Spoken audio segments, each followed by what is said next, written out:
দিয়েছে। আজকে শুভেন্দু বড় বড় কথা বলছে, তৃণমূলের ঝান্ডা নিয়ে কিষানজির মাওবাদীদের ল্যান্ডমাইন আর মেশিন গান নিয়ে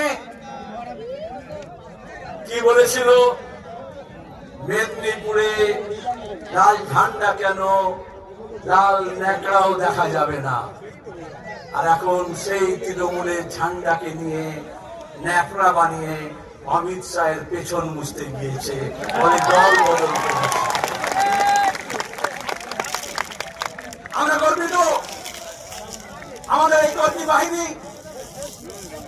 যাদের জন্য কোনো ছাউনি করতে হয়নি, এয়ার কন্ডিশন ক্যাম্প তো ছেড়ে দিন, তাও ছেড়ে দিন, কোনো খারাপ ব্যবস্থা করা হয়নি। এই প্রচন্ড রোদে দুপুর বেলা কি করে এসে বসবে লাখ লাখ মানুষ, মিডিয়া এই নিয়ে গবেষণা করছিল। এই বাংলার দিশা পাল্টাতে, দশা পাল্টাতে আজকে আমাদের প্রকৃতিও সহায়, আজকে এত তপ্ত রোদ হয়নি, মেঘের চাদরে মুড়ে দেওয়া হয়েছে। কেন আমরা এসেছি?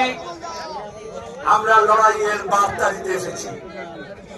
এখানে লড়াই শেষ না, আজ থেকে লড়াই শুরু।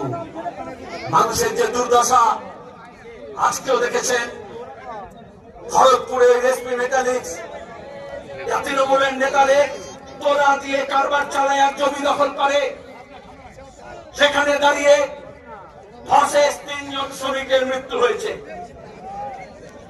আমি সেদিন গিয়েছিলাম মুর্শিদাবাদের শামশেরগঞ্জে, সুধীর সাজুর মোড়ে,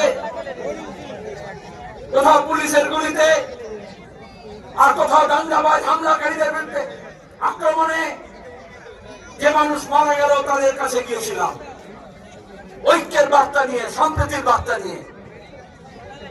আমরা এখানে যখন মিটিং করছি